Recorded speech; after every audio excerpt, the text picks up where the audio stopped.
కేంద్ర ప్రభుత్వం ఆపరేషన్ కగార్ పేరుతో మావోయిజాన్ని మొత్తం అంతం చేసే ప్రక్రియ అయితే కొనసాగిస్తూ ఉన్నది. ఇప్పటికే మావోయిస్టుల మీద వరుస కాల్పులకు పాల్పడుతూ ఉన్నది. దీని మీద మనం మాట్లాడదాం. ప్రస్తుతం మనతో పాటు తెలంగాణ ఉద్యమకారుడు మాజీ మావోయిస్టు గాదయ్య అన్నయ్య గారు ఉన్నారు. నమస్తే అన్న. నమస్తే. ఎట్లున్నారన్న? బాగున్నా అన్న. ఏం చెప్తారు అసలు ఆపరేషన్ కగార్ అంతిమ యుద్ధం అని చెప్పి ఒకటి నడిపిస్తూ ఉన్నది కేంద్ర ప్రభుత్వం. మీ అభిప్రాయం ఏందన్న దాని మీద? అంటే అంతిమ యుద్ధం చేయాల్సింది పాలకులు ఎప్పుడు కూడా అవినీతి మీద అంతిమ యుద్ధం చేయాలి, అసమానతల మీద అంతిమ యుద్ధం చేయాలి, కులాలతోటి మతాలతోటి ప్రజల్లో ఉన్నటువంటి వైషమ్యాలని నివారించడానికి యుద్ధం చేయాలి. ఈ నిచ్చరమెట్ల సమాజం పోవడానికి అంతిమ యుద్ధం చేయాలి. ఈ ఆధిపత్య సమాజం పోయి ప్రజలు మానవత్వంతో మనిషి అనే ఒక లక్షణంతో బతకడే ఒక వాతావరణం ఏర్పాటు చేయడానికి యుద్ధం చేయాలి. మరి యుద్ధము మనం ఎప్పుడు కూడా ఇప్పుడు పారిశ్రామిక విప్లవం అంటాం. విప్లవాలు ఎప్పుడు కూడా ఎందుకోసం వస్తాయి? ఒక మార్పుని తీసుకురావడానికి వస్తాయి. యుద్ధాలు ఎప్పుడు కూడా ఎందుకు జరుగుతాయి? ఒక మంచి కోసం జరగాలి. మరి ఇక్కడ ఇవాళ వీళ్ళు చేస్తున్నటువంటి యుద్ధము, వాళ్ళు ఈ భరతమాత బిడ్డల మీద యుద్ధం చేస్తున్నారు. భారత రాజ్యాంగంలో ఉన్న 5వ షెడ్యూల్ మీద యుద్ధం చేస్తున్నారు. భారత రాజ్యాంగం ద్వారా తేబడినటువంటి పేసా చట్టం మీద యుద్ధం చేస్తున్నారు. భారత రాజ్యాంగంలో 5, 6 షెడ్యూల్ రావడానికి కారకులైన బిర్సా ముండా కావచ్చు, అల్లూరి సీతారామరాజు కావచ్చు, ఇంకా అనేక మంది ఎవరైతే ఆదివాసీ బిడ్డలు తమ అమూల్యమైన ప్రాణాలను అర్పించి కొమరం భీం లాంటి వాళ్ళు ఆదివాసీ హక్కుల కోసం వాళ్ళు ఉద్యమాలు చేసి భారత రాజ్యాంగంలో 5, 6 షెడ్యూల్ రావడానికి కారకులైనటువంటి వాళ్ళ మీద ఇవాళ యుద్ధం చేస్తూ ఉన్నారు. ఈ యుద్ధము మావోయిస్టుల మీద యుద్ధం అనుకుంటే అది పొరపాటు. మావోయిస్టుల మీద యుద్ధం కాదు ఇది. ఈ యుద్ధము ఆదివాసుల మీద, ఆదివాసీ కాళ్ళ కింద ఉన్న సంపదని కాజేయడానికి, వాళ్ళ పాదాల కింద ఉన్నటువంటి లేకపోతే భూ ఉపరితల సంపదని కాజేయడానికి చేస్తున్నటువంటి ఒక కుట్రపూరితమైనటువంటి మోసపూరితమైనటువంటి చర్యనే తప్ప ఈ యుద్ధం ఎవరి కోసం, ఎందుకోసం యుద్ధం? ఏదైనా యుద్ధం చేస్తే దానివల్ల ఏదైనా ఫలితాలు ఉండాలి, దానివల్ల ఉపయోగం ఉండాలి.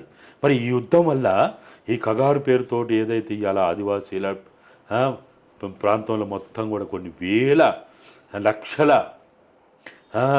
పోలీసు బలగాలు దించి ఎన్ని పేర్లు పెట్టారు దానికి, వాళ్ళందరినీ ఆడ దించి భారతదేశ ప్రజలు వాళ్ళ అభివృద్ధికి కావాల్సినటువంటి ఏర్పాటు చేయమని వాళ్ళు ట్యాక్సుల ద్వారా, జిఎస్టీల ద్వారా, ఇంకా అనేక రకాల రూపంలో వాళ్ళు పన్నులు కడితే ఆ డబ్బు ప్రజలకి అభివృద్ధికి ఉపయోగించకుండా ప్రజలను చంపడానికి ఏ తల్లి అయినా తన బిడ్డను చంపుతుందా? ఒకవేళ అట్లా ఏదైనా ఏ తల్లి అయినా చంపితే ఆ తల్లిని ఏమంటాం మనం? ఇంతకంటే భయంకరమైన నరరూప రాక్షసురాలు లేదని అంటాం. మరి అట్లనే ఈ ప్రభుత్వం కూడా ఈరోజు బిడ్డల్లాగా కాపాడుకోవాల్సినటువంటి ఈ ప్రజలని రక్షణ కల్పించాల్సినటువంటి బాధ్యత ఉన్నటువంటి రాజ్యాంగబద్ధమైన, ప్రజాస్వామ్యబద్ధమైన, చట్టబద్ధమైన పాలన చేయాల్సినటువంటి పాలకులు భర్తమాత బిడ్డల్ని చంపుతారా? అరే, దేశ రక్షణ ముప్పుగా అయినటువంటి టెర్రరిస్టుల, ఉగ్రవాదులను చంపురా నాయన అంటే వాళ్ళతోటేమో చట్టపట్టాలు వేసుకుంటారు, కాల్పుల విరమణ ఒప్పందాలు చేసుకుంటారు, అలాయి బలాయి తీసుకుంటారు. దానికి కావాల్సిన ఒక పెద్ద మనిషి అమెరికా అధ్యక్షుని తీసుకొచ్చుకొని సంప్రదింపులు చేస్తారు. భారతదేశ భూభాగాన్ని కాపాడలేని అసమర్థులు వీళ్ళు. భారతదేశ సంపదని అదాని, అంబానీలు తాకట్టు పెట్టడానికి చేస్తున్న ప్రయత్నంలో భాగంగా ఈరోజు మావోయిస్టుల నెపం చూపెట్టి వాళ్ళ యొక్క భూతం చూపెట్టి చేస్తున్నారే కానీ ఏం చేస్తున్నారు వీళ్ళు?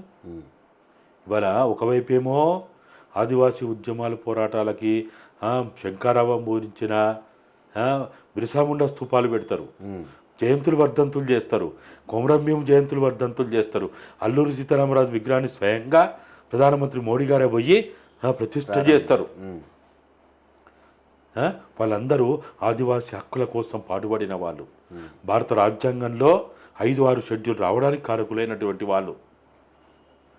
మరి ఒకవైపు ఏమో భారత రాజ్యాంగంలో ఉన్నటువంటి అంశాల ప్రాతిపదిక పాలన చేస్తామని ప్రమాణం చేసి ఇవాళ ఏం చేస్తూ ఉన్నారు? 5వ షెడ్యూల్ ఎందుకు అమలు చేయరు? పేసా చట్టం ఎందుకు అమలు చేయరు? 170 చట్టాన్ని ఎందుకు అమలు చేయరు? అమలు చేయమని అడిగితే వాళ్ళు నక్సలైట్లా, వాళ్ళని చంపడమా? చంపి కసిదీరా చంపి శివాలం కొడియ్యరా? ఇదేనా భరతమాత చెప్పింది? ఇదేనా భారత రాజ్యాంగం చెప్పింది? ఇదేనా రామరాజ్యం అంటే? ప్రధానంగా వినిపిస్తున్నది ఏంటంటే అసలు ఈ మావోయిస్టులు అనే వాళ్ళే మొత్తం ఈ భారతదేశానికి కావచ్చు, ఇటు భరతమాతకు మీరు ఏదైతే అంటున్నారో వీటన్నిటికీ వ్యతిరేకంగా పనిచేస్తూ ఉన్నారు. అక్కడ ఉన్నటువంటి ఆదివాసులని హింస పెడతా ఉన్నారు. అసలు ఆదివాస ప్రాంతాలన్నింటినీ కూడా డెవలప్మెంట్ జరిగే విధంగా ప్రభుత్వం ముందరకు వస్తుంటే వాటన్నిటిని అడ్డుకుంటూ ఉన్నారు. అక్కడ ఉన్నటువంటి అమాయకుల్ని చంపుతూ ఉన్నారు అని చెప్పి వినిపిస్తున్నది. ఇప్పుడు ఆదివాసీ ప్రాంతాల్లోకి మావోయిస్టులు పోయింది ఎప్పుడు? అంతా కొడితే ఇంకా 80 తర్వాత పోయినారు, 90 తర్వాత ఇంకా కొద్దిగా ఎక్కువగా బలంగా ఉండే 2000 సంవత్సరం తర్వాతనే అక్కడ ఇంకా ఈ దళాలు, తర్వాత ప్లాటూన్లు, అక్కడ జరిగినటువంటి ఆ ఘర్షణలు, కొంతమంది వీళ్ళు చనిపోవడం వాళ్ళు చనిపోవడం ఏదో జరుగుతూ వచ్చింది. మరి 47లో భారతదేశానికి స్వాతంత్రం వచ్చిందని చెప్పబడినప్పటి నుంచి నువ్వు 90 దాకా ఆడ స్కూల్ ఎందుకు పెట్టలే? హాస్పిటల్ ఎందుకు పెట్టలే? రవాణా వసతి ఎందుకు కల్పించలే? మంచినీటి సౌకర్యాలు ఎందుకు కల్పించలే?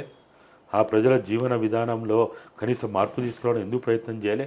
పైపెచ్చు వాళ్ళని హింసించి వాళ్ళ సంపదను దోచుకొని వాళ్ళని భయంకరంగా అక్కడున్న ఫారెస్ట్ సిబ్బంది ద్వారా వాళ్ళని విపరీతంగా వాళ్ళ మాన ప్రాణాల మీద నువ్వు యుద్ధం చేసి వాళ్ళని భయంకరమైన చిత్రహింసలు పెట్టి చంపి శివాలు దొరకకుండా చేసి ఆఖరికి సల్వజుడం పేరుతోటి సుమారు 600 గ్రామాలను తగలబెట్టి కొన్ని వేల మందిని చంపి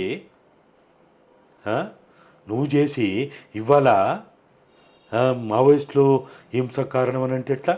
చరిత్ర ఒకసారి తీయండి. చలో మీరు అంటున్నారు కదా, ఛత్తీస్గఢ్ పోదాం, బీజాపూర్ పోదాం, కాంకేరు పోదాం, సుక్మా పోదాం, దంతెవాడ పోదాం, నారాయణపూర్ పోదాం. ఆ ప్రాంతాల్లో ప్రజలను అడుగుదాం. 50 సంవత్సరాలుగా మావోయిస్టులు ఏం చేసిండ్రో ప్రభుత్వాలు ఏం చేసినాయి? సల్వజుడిని ఏం చేసింది? ఎస్పీఓ పేరుతోటి ఆ రోజు ఏర్పడినటువంటి స్పెషల్ పోలీస్ ఆఫీసర్స్ ఏం చేసిండు? మహేంద్ర కర్మ ఏం చేసిండు? ఎన్ని వందల గ్రామాలను తగలబెట్టిండు? శివాలను దొరకకుండా చేసిండు?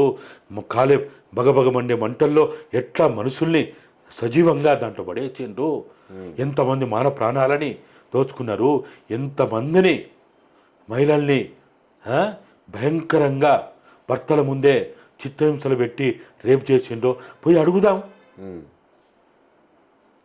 మావోయిస్టులు కూడా ఏమైనా అటువంటి తప్పులు చేస్తే అవి కూడా మాట్లాడదాం, వాటి మీద కూడా విచారణ చేద్దాం. ఎవరో వద్దంటలేరు కదా. ఇప్పుడు మీలాంటి మానవ హక్కులోళ్ళు కావచ్చు, ఇట్లా ప్రజా సంఘాలలో కావచ్చు, ఇంకా మేధావు వర్గం అంతా తెలంగాణలో కావచ్చు, అటు ఆంధ్రలో కావచ్చు, ఎక్కడైనా ఇట్లా వాళ్ళకు సానుకూలంగా మాట్లాడితే ఉపా కేసులు పెడతా ఉన్నారు. దీన్ని ఎట్లా చూస్తాను అసలు? ఇప్పుడు రాజ్యం ఎప్పుడు కూడా ఇది మొదటిది కాదు. ఊపాలో, టాడాలో, ఇంకోటో ఇవన్నీ మామూలే. ఇవన్నీ ఏది కొత్త కాదు. ప్రశ్నించే గొంతులని నానా రకాలుగా వాళ్ళని వేధించడము, భయపెట్టడము, బలవంతం చేయడము, చివరికి ఏది కాకపోతే ఓ ముద్ర వేసి పిచ్చుకుక్క అని చెప్పినట్టు చంపడానికి పిచ్చుకుక్క అన్నట్టు వీళ్ళని కూడా ఏదో పేరు పెట్టి చంపడం తప్ప ఆడ దొరికిండు, ఈడ దొరికిండు, వాళ్ళ చేతులు ఈ ఆయుధం ఉంది, ఆ ఆయుధం ఉందని ఇట్లా ఏదో ఆరోపణలు చేయడం తప్ప, అరే నువ్వు ఇప్పుడు నేను అడుగుతున్నా, భారత రాజ్యాంగంలో ఉన్న 5వ షెడ్యూల్ అమలు చేయండి అంటున్నా. భారత రాజ్యాంగం ప్రకారము, భారతదేశ చట్టాల ప్రకారము పార్లమెంటు ఉభయ సభలు ఆమోదించినటువంటి పేసా చట్టాన్ని అమలు చేయమని అంటున్నాము. అమలు చేస్తే పీడ పోతుంది కదా, బాధ అయిపోతుంది కదా, సమస్యలే ఉండవు కదా, ఈ ఉద్యమాలు ఉండవు, ఈ పోరాటాలు ఉండవు, ఈ అశాంతి ఉండదు, ఈ హింస ఉండదు, ఏది ఉండదు కదా. ఎందుకుంటుంది? ఇప్పుడు నాకు కావాల్సిన నా కడుపు నిండా పెట్టి నాకు కావాల్సిన సౌకర్యాలని కల్పిస్తే నేను ఉద్యమం పోతానా? పోరాటం చేస్తానా? నిరసనలు తెలుపుతానా? చేస్తారా? నా చదువుకో, నాకున్న స్కిల్స్కో తగినట్టుగా నాకు ఉద్యోగం ఇస్తే, నా చేతులకి, నా కాళ్ళకి, నా శరీరానికి కావాల్సిన పని ఇస్తే, పెన్ను పట్టే చేతుల్లోకి గన్నులు ఎందుకు వచ్చినాయి? ముళ్ళుగర్ర పట్టే చేతుల్లోకి ఆయుధాలు ఎందుకు వచ్చినాయి? కొలబడి పట్టే చేతుల్లోకి ఈ మల్లెపూల దండలు ఉండే మెడల్లోకి ఆయుధాల దండలు ఎందుకు వచ్చినాయి, తూటాల దండలు ఎందుకు వచ్చినాయి? కాబట్టి ఈ సమాజంలో అసమానతను నిర్మూలించకుండా, ఆధిపత్యాన్ని పోగొట్టకుండా, ఈ దోపిడీని నిర్మూలించకుండా సమాజంలో నిరంతరం అశాంతి ఉంటూనే ఉంటుంది. ఇప్పుడు కడుపులో తినకూడని తిన్న తర్వాత కడుపులో ఏదో కారణాల వల్ల అన్కంఫర్టబుల్ అయిన తర్వాత అది ఏమవుతుంది, అది గడబడి చేస్తూనే ఉంటుంది, ఊపుకోదు అది ఊపుకుంటుందా? కాబట్టి సమాజంలో ఉండే సమస్యల్ని, ప్రకృతి సిద్ధాంతం ఇది, ప్రకృతిలో ఎప్పుడు కూడా నిరంతరము అది ఘర్షణకు గురవుతూ ఉంటుంది. కాబట్టి ఇప్పుడున్న పరిస్థితులలో ప్రభుత్వాలు ఆలోచించాల్సింది, లేకపోతే బుద్ధిజీవులందరూ కూడా ఆలోచించాల్సింది, ఇది మావోయిస్టులని నిర్మూలిస్తే, మావోయిస్టులను చంపితే ఆదివాసీ ఉద్యమాలు ఆగిపోతాయి, పోరాటాలు ఆగిపోతాయి, లేకపోతే ఇంకా మొత్తంగా కూడా ఇంకేమో అయిపోద్దని అనుకుంటే అది తప్పు. మావోయిస్టులతోటే ఆదివాసీ ప్రాంతాల ఉద్యమాలు ప్రారంభం కాలేదు. మావోయిస్టులని అంతం చేసినంత మాత్రాన ఆదివాసీలో కానీ ఇప్పుడు బిర్సా ముండా కాలంలో కమ్యూనిస్టులు ఉన్నారా, మావోయిస్టులు ఉన్నారా? కొమరం భీం ఆదిలాబాద్లో ఉద్యమాలు పోరాటాలు చేసినప్పుడు ఉన్నారా? అల్లూరి సీతారామరాజు పోలీస్ స్టేషన్ల మీద పడి దాడులు చేసినాడు, ఆయుధాలు ఎత్తుకొచ్చినాడు, బ్రిటిష్ వాళ్ళ మీద యుద్ధం ప్రకటించినాడు. మావోయిస్టులు ఉన్నారా, కమ్యూనిస్టులు ఉన్నారా? ఎవరున్నారు? లేరు కదా. కానీ మావోయిస్టులు చెప్తేనేదో జరుగుతున్నది, వాళ్ళు లేకపోతే ఇంక మొత్తం ఆగిపోతుంది అనుకుంటే అది శుద్ధ తప్పది. రైట్ అన్న, ఇప్పుడు ఒక వినూత్నమైన చర్య చూసినాం మొన్నటి దాకా కర్రెగుట్టలో. మన దాని చీఫ్ కమాండర్ అయినటువంటి నంబాల కేశవరావుని ఎన్కౌంటర్ చేసినామని చెప్పి వార్త ఇచ్చిన తర్వాత శవాలన్నింటినీ ముందల పెట్టుకొని డ్యాన్సులు చేయడం కావచ్చు. అక్కడ కర్రెగుట్టల ఒక జాతీయ జెండా బాతిరు అంటే వాళ్ళందరూ జాతీయ ద్రోహులు అనుకోవచ్చా? అసలు ఏం మెసేజ్ ఇస్తూ ఉన్నారు సమాజానికి? మీరేం చెప్తారు అసలు దీని మీద? ఇప్పుడు అది వాళ్ళకి నిజంగా ఈ పాలకులకి బుద్ధి లేని వాళ్ళు కాకపోతే అది భారతదేశంలో భూభాగం. అది అవును, ఇవాళ కాదు, కొన్ని వందల వేల సంవత్సరాలుగా భారతదేశ భూభాగంలో ఉన్నటువంటి ప్రాంతం అది. మరి ఆ ప్రాంతంలో ఇవాళ జెండా వేతి, అరే ఆక్రమిత కాశ్మీర్లో పోయి జెండాలు బాతుర్రా వెదవల్లారా అంటే, ఇక్కడ జెండా బాతి నన్ను చూడు, నా అందం చూడు, నా గొప్పతనం చూడు అన్నట్టు అదే యుద్ధం గెలిచినాం అని చెప్పి సమరాలు చేయడం కావచ్చు. ఇదన్నీ ఏమి యుద్ధం, పిచ్చోళ్ళ మూర్ఖులు తప్ప అదేమన్నా పద్ధతేనా? నువ్వు గొప్ప పని చేస్తే భారత ప్రజలు హర్షిస్తారు. ఆక్రమిత కాశ్మీర్ కనుక తిరిగి తీసుకొస్తే ప్రజలు హర్షిస్తారు. 145 కోట్ల ప్రజలు నీరాజనాలు పలుకుతారు. అది చేయరా సన్యాసులారా అంటే, అది చేయకుండా ఇక్కడ వచ్చి జెండా బాతి భరతమాత బిడ్డల మీద నిజంగా భరతమాత అంటే ఎవరు? భూభాగమే కదా. భరతమాత మీద నువ్వు బాంబులేసి నువ్వు గొప్పగా విర్రబిగుతున్నావు అంటే ఏమనుకోవాలా? తల్లిని చంపినోడు కూడా గొప్పోడా? తల్లి గుండెల మీద పాదాలు మోపి చిత్రహింసలు పెట్టి చంపినోడు కూడా గొప్పోడా? ఇదేనా మా భరతమాత జిందాబాద్, భరతమాత జై అనేవాళ్ళు? అంటే నువ్వు చంపి తల్లిని చంపి చేయగొట్టడమా? ఇదేనా నువ్వు చేసే పని? కాబట్టి రాక్షసులు కూడా ఇట్లా చేయరు. నీ చరిత్ర చదువుకున్నది అంటే ఎక్కడ కూడా రాక్షసులు కూడా ఇట్లా చేసినట్టు వినలే. అంత ఘోరంగా చేస్తున్నారు, అంత ఘోరంగా చేస్తున్నారు. ఇవాళ అక్కడ మీరు అన్నట్టు 27 మందిని ఆ పార్టీ జనరల్ సెక్రటరీ అధినాయకుడైనటువంటి నంబాల కేశవరావుని చుట్టుముట్టి చంపిన తర్వాత ఎంత ఘోరంగా, ఎంత అసలు మానవత్వం ఉన్నవాడు ఎవ్వడు కూడా ఆ వీడియోలు చూడలేడు. బుద్ధిజీవులు ఎవ్వడు కూడా, నేను మనిషి అనుకున్నవాడు ఎవ్వడు కూడా ఆ వీడియోలు చూస్తుంటేనే అసలు మనం ఎక్కడున్నామా అనే ఆలోచన వస్తున్నది ప్రతి ఒక్కరికి. వాళ్ళందరూ ఎవరు? వాళ్ళందరూ ఒకప్పుడు అదే మావోయిస్టుల దగ్గర శిక్షణ తెలుసుకున్న వాళ్ళు, ఆదివాసీ ప్రజలకు అండగా ఉన్నోళ్ళు, ఉద్యమాలు చేసిన వాళ్ళు, పోరాటాలు చేసిన వాళ్ళు, వాళ్ళని తీసుకొచ్చి వాళ్ళ బలహీనతల ఆధారంగా వాళ్ళని దగ్గర పెట్టి వాళ్ళని ఒక రౌడీలుగా, ఒక గుండాలుగా, హంతకులుగా తయారు చేసి ఇవాళ రాక్షసుల కంటే పెద్ద పదం పెట్టాలి వాళ్ళకి. అట్లా తయారు చేసి వాళ్ళకి ఆయుధాలు ఇచ్చి వాళ్ళని చంపడానికి చేసి ఇవాళ మళ్ళా వాళ్ళతోటి ఆయుధాలతోటి ప్రదర్శన చేస్తున్నారంటే ఏమనుకోవాలి? రంగులు చల్లుకుంటూ తాక్కుంటూ తినుకుంటూ వినోదాలు చేసుకుంటూ చేస్తున్నారంటే ఏమనుకోవాలి అసలు? అంటే భరతమాతకి ఇదే చెప్పిందా? భరతమాత పేరుతోటి మాట్లాడే వాళ్ళు ఆ భరతమాతకి ఇదే చెప్పిండా? వాళ్ళు నిజంగా ఒకవేళ రక్షక భటులే అయితే వాళ్ళు ఎట్లుండాలి? తాగి తందనాలు వేసుకుంటూ ఆయుధాలు పట్టుకొని రంగులు చల్లుకుంటూ, అది చూస్తుంటే హోలీ ఆడుకున్నట్టే ఉన్నది. ఆయుధాలు పట్టుకుని ఎవడైనా చేస్తాడా పని? ఆయుధాలు ఎక్కడ ఉండాలి? అయితే గతంలో చూసినామన్నా, ఇప్పుడు ఎదురు కాల్పులు కావచ్చు, ఎన్కౌంటర్ ఏదైతే ఉన్నాయో, ఒక యుద్ధంలో దొరికిపోయిన ఎవరైతే అపోనెంట్ ఉంటారో వాళ్ళని తీసుకొచ్చి వాళ్ళని చంపకుండా వదిలేసే ప్రక్రియ ఒకటి ఉండే ఇంతకుముందు. ఇప్పుడు ఎక్కడ చూసినా కూడా ఒక్కరు కూడా గాయపడి ఈ పోలీసులకు కావచ్చు, అక్కడ ఉన్నటువంటి పారామిలిటరీ బలగాలకు కావచ్చు దొరకట్లేరు. మొత్తం ఎవరిని చూసినా ఎన్కౌంటరు అని చెప్పి అందరినీ చంపే ప్రయత్నం ఒకటి పెట్టుకున్నారు. ఇటు సైడ్ చూస్తే ఒక్క తూట కూడా బలగాలకు దాకట్లేదు. ఈ ఎన్కౌంటర్ అంతా కూడా ఎట్లా చూస్తారన్న? అసలు ఎన్కౌంటర్ అనే పదం డిక్షనరీలో ఏదైతే పదం ఉందో, ఇప్పుడు మనం మాట్లాడుకున్న సందర్భంలో ఆ ఎన్కౌంటర్ అనే పదానికి అర్థమే లేదు.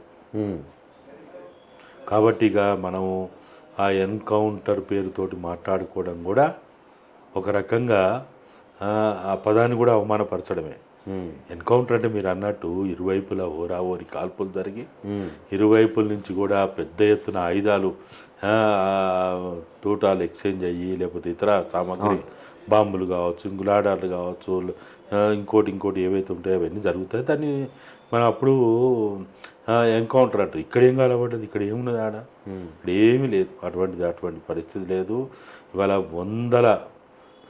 వేల చెట్లకి చాలా తూటాలైనవి. వాళ్ళు చనిపోయిన కాడ చూస్తూ ఉంటే అక్కడ పోయి గ్రౌండ్ రిపోర్ట్ వెలుగులో తెచ్చినటువంటి నేషనల్ మీడియా ఎవరెవరైతే ఉన్నారో వాళ్ళు చూపిస్తూ ఉంటే మనకు అర్థమవుతా ఉన్నది అవన్నీ.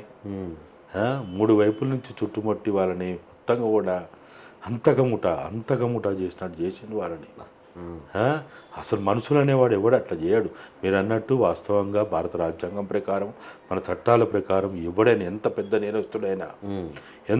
నేరస్తుడైనా ఆఖరికి ఇప్పుడు గాంధీని చంపిన గాడ్సేని కూడా అరెస్ట్ చేసిండు కదా, కోర్టుకు అప్పచెప్పింది కదా, విచారణ జైల్లో పెట్టిండు కదా. గాంధీని చంపిన గాడ్సే కంటే కూడా ఎంతకంటే మించివాడు ఎవడు ఉంటాడు కదా భారతదేశంలో. మరి వాళ్ళ మీదనే అరెస్టులు చేసి జైల్లో పెట్టి విచారణ చేసే సమాజం మనదైనప్పుడు వీళ్ళని ఎందుకు ఇంత భయంకరంగా ఇంత రాక్షసత్వంతో ఎందుకు చంపాలా? వాళ్ళు అరెస్ట్ చేయడానికి అవకాశం ఉంది. అన్ని రకాల అవకాశాలు ఉన్నాయి. కాబట్టి ఆ అవకాశాలు ఏవి కూడా పాటించకుండా మొత్తంగా కూడా తుపాకీతోటే మేము రాజ్యం వెళ్తాము, సమాధానం చెప్తాము, తుపాకీ తోటే మేము అన్నీ చేస్తాం అనుకుంటే ఎక్కడైతుంది? తుపాకీతోటి అన్నీ చేయగలుగుతారా? ఎవడు చేయలేడు. 2 ప్రపంచ యుద్ధాల్లో కూడా అణుబాంబులే ఆయుధాలే ఏం చేయలేకపోయినాయి. ఇక్కడ ఇవేం చేస్తాయి? కాబట్టి ఎప్పుడు కూడా చర్చలే అంతిమంగా పరిష్కారం దిశగా ముందుకు పోతాయి. తెలంగాణ రాష్ట్రం ఎట్లా ఏర్పడేది? సంప్రదింపులు చర్చల ద్వారానే కదా. బాబ్రీ మసీద్ వివాదం ఎట్లా పరిష్కారం అయింది? చర్చలు సంప్రదింపుల ద్వారానే కదా. భారతదేశం ఎట్లా ఏర్పడ్డది? చర్చలు సంప్రదింపుల ద్వారానే కదా. ఒక్కసారి కాదు 10 సార్లు చర్చలు సంప్రదింపులు జరిగినాయి కదా. మధ్యవర్తుల ద్వారా జరుగుతుంది, డైరెక్ట్ ప్రత్యక్షంగా జరుగుతుంది, పరోక్షంగా జరుగుతుంది. అంతిమంగా చర్చలు జరగడం వల్లనే ఏదైనా ఫలితం ఉంటుంది. అంతే కదా మరి. కాబట్టి ఈరోజు చర్చలకు అవకాశాన్ని ఏర్పాటు చేసుకునే ఒక వాతావరణం కోసము వాళ్ళు ఏప్రిల్ 2వ తారీఖు నుంచి కాల్పుల విరమణ పాటిస్తూ నిరాయుధులుగా ఉన్నారు. వాళ్ళు ఇప్పటికీ ఆ కాల్పుల విరమణకే కట్టుబడి ఉన్నట్టుగా కనపడతా ఉంది. అధినాయకుడు చనిపోయి 6 రోజులైనా శవాలు ఇవ్వకుండా ఇది ఇంకా ఓపికతోటి ఉన్నారంటే దేనికి సంకేతం ఇది? అనుకోవచ్చా అన్న, మళ్ళీ ఒక ఉద్యమం పుట్టే అవకాశం ఉందంటారా తెలంగాణ గడ్డ మీద?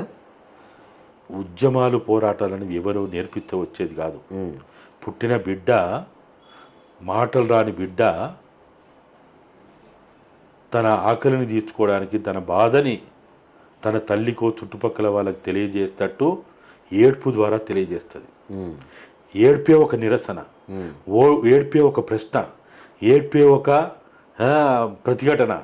కాబట్టి మాటలు రాని బిడ్డ, పసిగుడ్డు అయినటువంటి బిడ్డ ఎట్లనైతే తన అవసరాన్ని తీర్చుకోవడానికి ఆ పద్ధతిని ఎంచుకుంటుందో, మానవ సమాజం కూడా ఈ ప్రశ్నించే వాళ్ళు, నోరున్నటువంటి వాళ్ళు, చేతైనోళ్ళు, చేతగానోళ్ళు వాళ్ళ వాళ్ళ పద్ధతుల్లో వాళ్ళు ఖచ్చితంగా వాళ్ళ సమస్యల మీద నిరంతరం అడుగుతూనే ఉంటారు, మాట్లాడుతూనే ఉంటారు.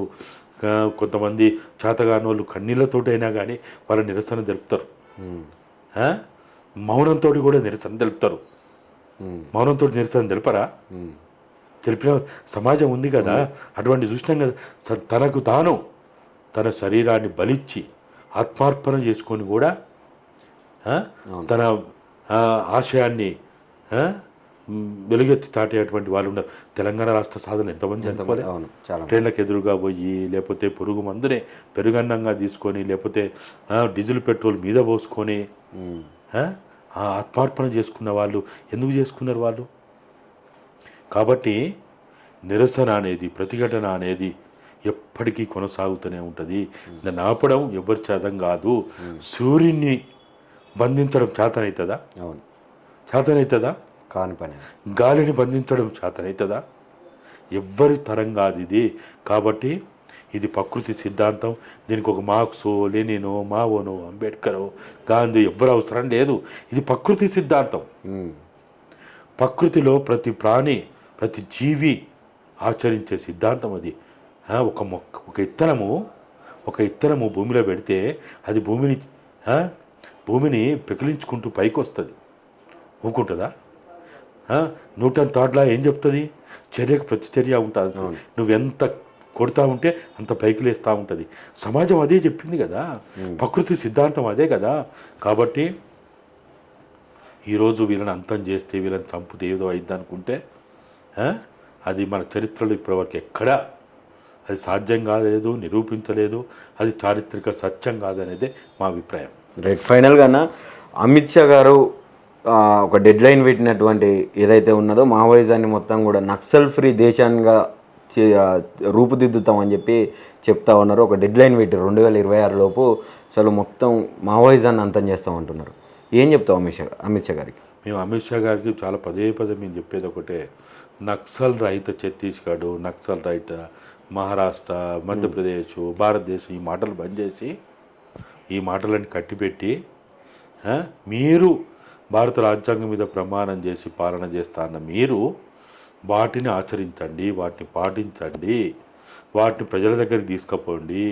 ఆ చట్టాలు, ఆ రాజ్యాంగం ప్రకారం ఇచ్చినటువంటి స్వేచ్ఛని కల్పించండి. ఆటోమేటిక్గా అన్నీ పోతాయి. ఏముంటాయి చెప్పు? ఏడ్చే బిడ్డకి పాలిస్తే మానదా? అవును, మాంతదా లేదా? ఆబ్వియస్గా మాంతది కదా.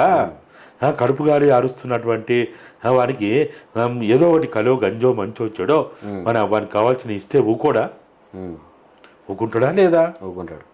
అరే నువ్వు గది చేయమని అంటే ఈ పరికిమాలిన పేర్లతోటి ఎందుకు మాట్లాడడం? ఎందుకు ఇటువంటి మాట్లాడడం? మావోయిస్టులు పోతారు. మావోయిస్టులు ఎప్పటి నుంచి వచ్చారు? చాలా మొత్తం కలిపి అది ఒక 50 ఏళ్ళ చరిత్ర. మరి దానికి ముందు భారతదేశంలో ఎన్నో ఉద్యమాలు జరిగినాయి, ఎన్నో పోరాటాలు జరిగినాయి. సమాజంలో ఆదిమ సమాజం నుంచి ఇప్పటిదాకా చాలా ఉద్యమాలు, పోరాటాలు జరిగినాయి. 100,000 మందిని కూడా చంపింది ఇట్లనే. ఏమైంది? ఆగినాయా? బెల్లి లలిత వర్ధంతి ఈరోజు. బెల్లి లలితను చంపిండ్రు, 17 ముక్కలు చేసిండ్రు. తెలంగాణ ఉద్యమం ఆగిందా? ఆగిందా? అంటే ఇంకా ఉవ్వెత్తున ఎగిసిపడే అవకాశం ఉంటుంది కానీ ఖచ్చితంగా. వీళ్ళు ఏమనుకుంటారంటే వీళ్ళకి ఒక అమాయకులు, పిచ్చోళ్ళు వీళ్ళు, చరిత్ర తెలియని మూర్ఖులు వీళ్ళు. కాబట్టి వీళ్ళు ఏమనుకుంటారంటే ఈ 2,000 మందిని 3,000 చంపేస్తే, సరెండర్ చేస్తే, వాళ్ళకి తాయిలాడిస్తే, ఇవాళ ఎవరైతే డిఆర్జీ రూపంలో ఉన్నటువంటి వాళ్ళని భయంకరంగా తయారు చేసిండో, రేపు వీళ్ళే అమిత్ షా మోడీని చంపకపోతే చూడండి, లేకపోతే ఛత్తీస్గఢ్లో ఉన్న బీజేపీ వాళ్ళని చంపకపోతే చూడండి. వాళ్ళ చేతుల్లో నువ్వు ఆయుధాలు ఇచ్చినావు. వాళ్ళ చేతుల్లో ఆయుధాలు ఇచ్చి వాళ్ళ తాత్కాలికంగా వాళ్ళని రౌడీలుగా, గుండాలుగా, తాగుబోతులుగా, తిరుగుబోతులుగా హింసలు చేసే వాళ్ళకి తయారు చేసినావు. హింస చేయడానికి నువ్వు ఎవరినైతే తయారు చేసినావో వాళ్ళు ఊకోరిగా. వాళ్ళు మళ్ళా మిమ్మల్ని కూడా అంతం చేసేదాకా ఊరుకోరు వాళ్ళు. చరిత్రలో ఇటువంటి చాలా జరిగినాయి. రాజుల పాలన కాలంలో కూడా, మొఘళ్ళ పాలన కాలంలో కూడా, బ్రిటిష్ పాలన కాలంలో కూడా ఇట్లా ఎవరెవరైతే తయారు చేసుకున్నారో వాళ్ళే తిరిగి బ్రిటిష్ వాళ్ళని చంపిరు వాళ్ళు. బ్రిటిష్ అధికారులను చంపిరు వాళ్ళు, బ్రిటిష్ సైన్యాన్ని చంపిరు వాళ్ళు. ఇంతెందుకు అకాలీ ఉద్యమం దేనికి సంకేతం? అకాలీ ఉద్యమాన్ని పెంచి పోషించిన ఇందిరాగాంధీ ఎవరి చేతుల్లో చనిపోయింది? అకాలీల చేతుల్లోనే కదా, వాళ్ళ చేతుల్లో చనిపోయింది కదా. ఈరోజు కూడా ఏ డిఆర్జీ బలగాల పేరుతోటి అయితే వీళ్ళని వాళ్ళ చేతుల్లో ఆయుధాలు ఇచ్చి వాళ్ళని మావోయిస్టులు అంతం చేయడానికి ప్రయత్నం చేస్తున్నటువంటి ఈ సందర్భంలో 1 సంవత్సరం 2 ఏళ్ళ తర్వాత మీరు అనుకున్నట్టు అయిపోద్ది అనుకో. తర్వాత ఏం చేయాలి వీళ్ళు? ఆ ఆటకి ఆ ఆయుధాలతోటి హింసకు అలవాటు పడ్డోడు వాడు ఏం చేయాలా? అదే లైన్లో పోతా ఉంటాడు. అదే లైన్లో పోతాడు వాడు. అప్పుడు మళ్ళీ వీళ్ళనే ఇవాళ ఎవరైతే వీళ్ళని తయారు చేసినటువంటి వాళ్ళు ఉన్నారో వాళ్ళని కూడా, ఎందుకంటే వాళ్ళు వద్దని అడుగుకోడు వాడు. వాడు లైట్ స్విచ్ చేసినట్టు కాదు కదా, ఇది ఫ్యాన్ స్విచ్ చేసినట్టు కాదు. నువ్వు బంద్ కామంటే బంద్ కావడానికి, ఆన్ కమ్మంటే ఆన్ కావడానికి. చూస్తున్నాం చాలా సినిమాలలో కూడా చూస్తున్నాం మనం ఇప్పుడు ఈ జనరేషన్లో కూడా. కాబట్టి ఇది చాలా భయంకరమైన పరిస్థితి ఈరోజు ఛత్తీస్గఢ్లో వీళ్ళు చేసిన పని. అసలు వాళ్ళు డిఆర్జీ బలగాల పేరుతోటి ఇన్ని వేల మందిని తయారు చేసి, హంతకులుగా తయారు చేసి, వాళ్ళని విచ్చలవిడిగా, ఒకప్పుడు తెలంగాణలో అయితే రజాకారులు విచ్చలవిడిగా చేసిందో, ఒకప్పుడు ఎట్లయితే సల్వజోడిని చేసిందో, ఒకప్పుడు ఎట్లయితే ఎస్పీఓ చేసిందో, అట్లా వీళ్ళకి ఒక చట్టబద్ధత ఇచ్చి, ప్రభుత్వం ఆయుధాలు ఇచ్చి, ప్రభుత్వం దగ్గర, ప్రభుత్వ బలగాల దగ్గర ఉండాల్సిన ఆయుధాలని వీళ్ళకిచ్చి, వీళ్ళే చెప్తున్నారు కదా వాళ్ళు ఒకప్పుడు నక్సలైట్లని వీళ్ళే చెప్తున్నారు, హంతకులని వీళ్ళే చెప్తున్నారు. నువ్వు హంతకులకు ఆయుధాలు ఎందుకు ఇచ్చినావు? హంతకులకు ఆయుధాలు ఎందుకు ఇచ్చినావు? వాడు హంతకుడు కదా, విచక్షణ లేనోడు కదా, వాడు క్రూర ముఖం కదా, నరరూప రాక్షసుడు కదా. మరి వాడికి ఎందుకు నువ్వు ఆయుధాన్ని ఇచ్చినావు ఈరోజు? అంటే వాళ్ళ కంటిలో వాళ్ళ చేతితోటే పొడవడానికే నువ్వు ప్రయత్నం చేసినావు. వాడు అట్లా అలవాటు పడ్డోడు, వాడు ఊకోడు. వీళ్ళకి తెలియదు, మూర్ఖులు వీళ్ళు, వీళ్ళకి జ్ఞానం లేని వాళ్ళు వీళ్ళు. రేపు 1 సంవత్సరం 2 ఏళ్ళు 3 ఏళ్ళ తర్వాత వీళ్ళే మళ్ళా ఆ రాష్ట్రంలో ఉన్న బీజేపీ వాళ్ళం కానీ, లేకపోతే ఈ దేశానికి ఈ విధంగా కారకులైనటువంటి వారిని వాళ్ళే చేస్తారు. మరి మనం చూస్తాం కదా చరిత్రలో, గాంధీని చంపిన గాడ్స్ ఎక్కడి నుంచి వచ్చాడు? గాంధీని చంపిన గాడ్సే అక్కడి నుంచి వచ్చినోడే కదా. కాబట్టి ఇప్పటికైనా ఇటువంటి అనాలోచిత పద్ధతులు మానుకొని, ఇటువంటి వ్యక్తుల ద్వారా, ఇటువంటి మనుషుల ద్వారా మీరు అక్కడ ఆదివాసీ ప్రాంతాల్లో హింసని ఇంకా ఎక్కువ చేస్తే అది ఖచ్చితంగా మళ్ళీ భారత రాజ్యాంగానికి నష్టం, భారత ప్రజాస్వామ్యానికి నష్టం అనేది మా అభిప్రాయం. రైట్, థ్యాంక్ యూ అన్న, thank you so much. Right, ఇది ఏదైతే ఇప్పుడు కేంద్ర ప్రభుత్వం చేస్తూ ఉన్న పని ఏదైతే ఉన్నదో, అక్కడ ఉన్నటువంటి ఆదివాసీలకు రావాల్సినటువంటి హక్కులు కావచ్చు, అక్కడ అమలు చేయాల్సినటువంటి చట్టాలు కావచ్చు, అవి అమలు చేస్తే అక్కడ అశాంతి అనేది ఉండకుండా శాంతి నెలకొల్పడానికి వీలుంటుంది. అప్పుడు ఏ ఆయుధాలు అవసరం లేదు, ఏ బలగాలు అవసరం లేదు. ఒకసారి పునరాలోచన చేసి అక్కడ ఉన్నటువంటి బలగాలను, జరుగుతున్నటువంటి ఆపరేషన్ను వెంటనే ఆపాలని చెప్పి కూడా డిమాండ్ చేస్తూ ఉన్న పరిస్థితి చూస్తూ ఉన్నాం. కెమెరా పర్సన్ రాఘవేంద్రతో నవీన్, ఆద్య టీవీ, హైదరాబాద్.